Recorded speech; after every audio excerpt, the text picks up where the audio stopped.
नमस्कार। देश प्रदेश के इस खास शो में आपका बहुत बहुत स्वागत है। मैं हूं आपके साथ जया कौशिक त्रिवेदी। सबसे पहले आपको लिए चलते हैं छत्तीसगढ़ के बस्तर में, जहां पोरदेम के जंगल में डीआरजी जवानों ने 5 लाख के इनामी नक्सली संतोष मरकाम को मुठभेड़ में मार गिराने का दावा किया है। लेकिन बस्तर संभाग के जिलों में स्थानीय लोग इस दावे पर सवाल उठा रहे हैं। नारायणपुर में सैकड़ों की तादाद में गांव वालों ने विरोध मार्च निकाला। इस मार्च में अबूझमाड़ के 25 से ज्यादा पंचायतों से जुड़े लोग शामिल हुए। प्रदर्शनकारियों ने ओरछा तहसीलदार को राज्यपाल के नाम ज्ञापन सौंपकर कार्रवाई की मांग की है। इनका आरोप है कि जवानों ने निहत्थे संतोष मरकाम पर गोली चलाई है। दंतेवाड़ा के जिला अस्पताल में भी कई ग्रामीण धरने पर बैठे हैं। ग्रामीणों ने शव लेने से भी इनकार कर दिया है।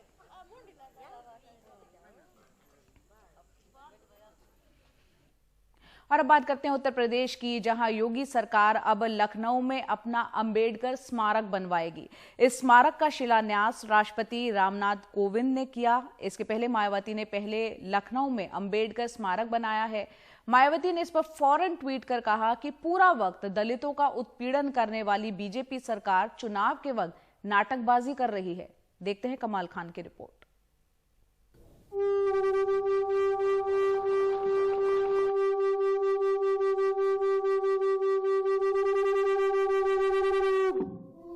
अंबेडकर स्मारक के शिलान्यास से पहले शंख ध्वनि और स्वस्ति वाचन हुआ और बौद्ध भिक्षुओं ने मंगल कामनाएं की।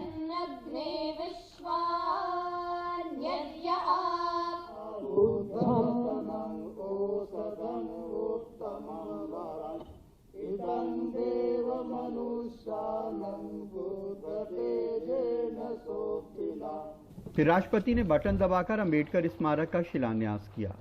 उन्होंने बताया कि महात्मा बौद्ध के एक वाक्य को अंबेडकर बार बार दोहराते थे। अब सरकार ने उसे अपना नारा बनाया है। बार बार वो कहते थे भवतु सब्ब मंगलम।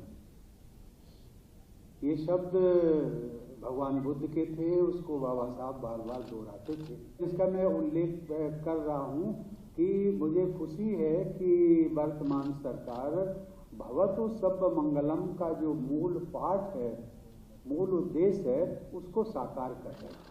आज के योगी आदित्यनाथ ने अपने भाषण में बाबा साहब के लिए किए जा रहे केंद्र सरकार के कामों का जिक्र किया। उन्होंने बताया कि बाबा साहब की यादों को सुरक्षित रखने के लिए मोदी सरकार पंचतीर्थ बना रही है। इनमें मऊ में, जहां अंबेडकर का जन्म हुआ, लंदन का घर जहां रह के उन्होंने पढ़ाई की, नागपुर में दीक्षा भूमि, मुंबई में चैतन्य भूमि और दिल्ली में महापरिनिर्वाण स्थल शामिल हैं।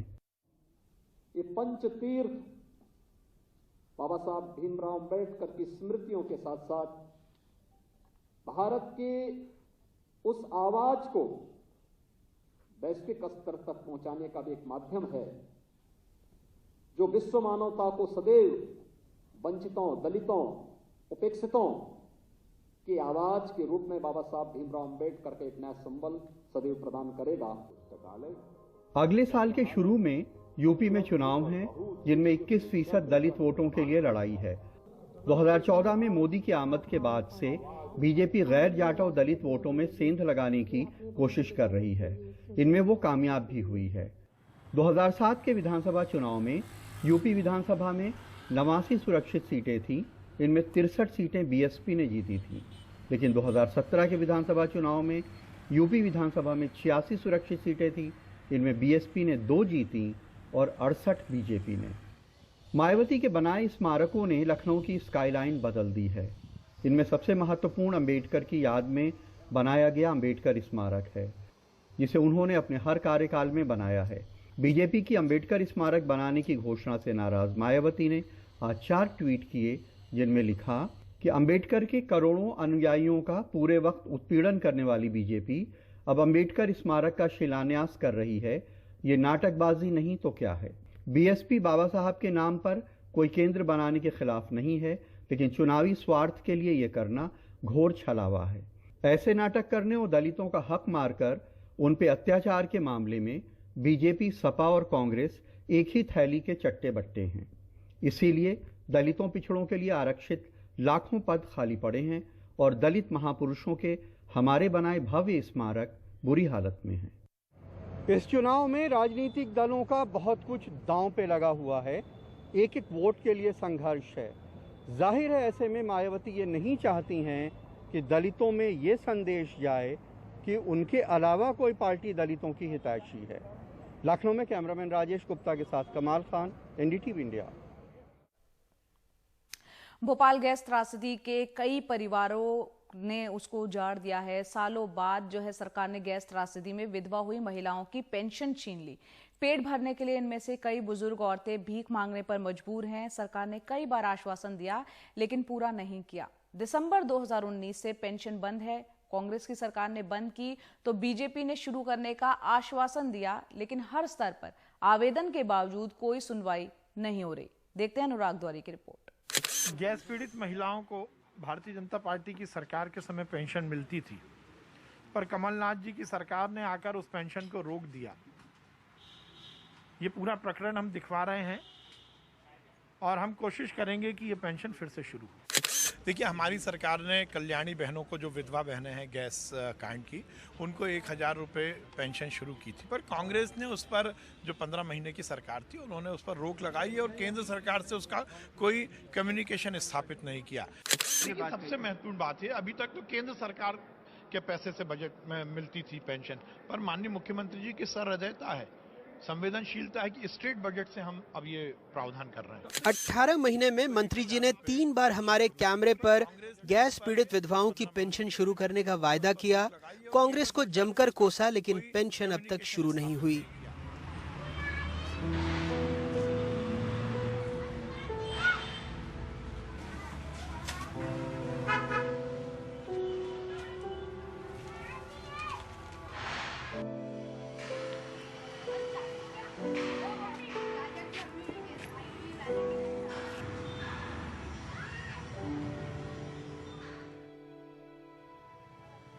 साफिया, शकीलाबी, सावित्रीबाई, मुन्नी, केसरबाई, नामों की फहरिस्त लंबी है, इनके साथ वायदों की भी। एक बार फिर हम शकीला बी से मिले। आंखें और धंस गई हैं, उम्मीद छूट रही है।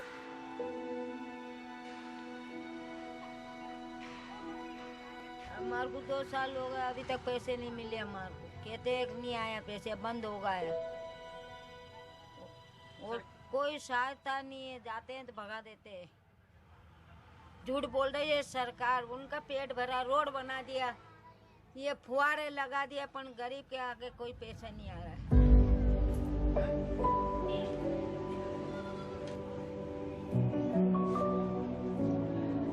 नंदाबाई के 4 बेटे हैं, सब अलग रहते हैं। बेटी की मौत हो चुकी है, आंखों से कम दिखता है, पेंशन भी नहीं मिल रही। सारा हो जाएगा पेंशन मिलने से। अब लड़का है हमारा, इसका भी एक्सीडेंट हो गया, उसके भी 2 बच्चे हैं, वो भी अपने बच्चों को पालेंगे, हम लोगों को भी।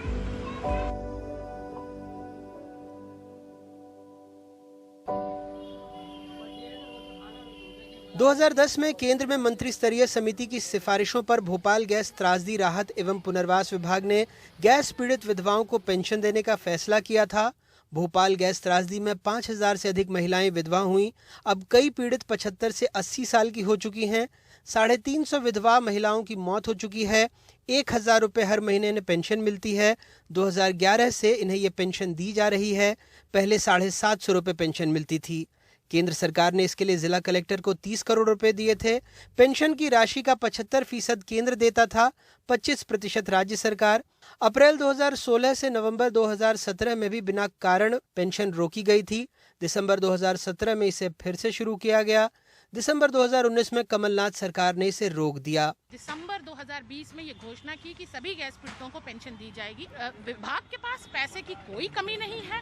ये बात पूरी तरह से कैबिनेट में भी पास हो गई कि हुई। आज भी वो 5000 महिलाएं बिना पेंशन के अपनी जीवन यापन कर रही हैं, बहुत मुश्किल से। 10 साल पहले इन महिलाओं को बहनें बनाए थे, राखियां बंधवाई थी, बड़ी बड़ी घोषणाएं की थी, और आज जब लगभग 2 साल से उनकी पेंशन बंद है तो इस पे कोई त्वरित कार्रवाई नहीं की जा रही है।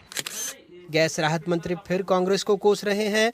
वायदा कर रहे हैं पेंशन मिलेगी। देखिए, हमारे सरकार का ही निर्णय है कि हम जो हमारी गैस पीड़ित महिलाएं हैं, जो कल्याणी हैं, जिनका सुहाग गैस कांड के समय उजड़ गया, उनको हम 1000 रुपये पेंशन देंगे। और कांग्रेस की सरकार ने इसको बंद कर दिया था, पर शिवराज सिंह चौहान जी ने पुनः शुरू किया है और वो हम जल्द से जल्द शुरू कर रहे हैं। दरअसल 2008 में मध्य प्रदेश सरकार ने गैस पीड़ितों के लिए केंद्र को एक एक्शन प्लान भेजा था। 472 करोड़ मांगे गए कचरे, गैस के जहर, पेंशन जैसे मद में 2010 में पैसा मिला, लेकिन अगले ही साल से सरकार का रोना शुरू हो गया। हालांकि अभी भी उस पैसे से लगभग 147 करोड़ रुपए खर्च नहीं हुए हैं, जिसमें 40 करोड़ सामाजिक पुनर्वास और 80 करोड़ आर्थिक पुनर्वास का है। गैस पीड़ित विधवाओं के साथ न्याय नहीं चलेगा।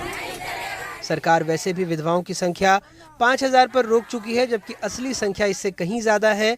कई स्तरों पर ये बुजुर्ग विरोध कर चुके हैं, लेकिन सुनवाई कहीं नहीं। माननीय अगर एक दिन काम करें तो पेंशन के हकदार, अगर विधायक से सांसद बन जाएं तो डबल पेंशन। लेकिन इन विधवाओं को 1000 रुपये के पेंशन के लिए 1.5 साल से जद्दोजहद करनी पड़ रही है। वैसे सरकार 1000 रुपये की पेंशन की डफली बजा रही है। 600 रुपये तो वैसे भी वृद्धा पेंशन में मिलते हैं, यानी सिर्फ 400 रुपये वो और जोड़ेगी। क्या यही रामराज है, जहां विधवाओं को अपने पेंशन के लिए दर दर की ठोकरें खानी पड़े? भोपाल से कैमरा पर्सन रिजवान खान के साथ अनुराग द्वारी, NDTV इंडिया।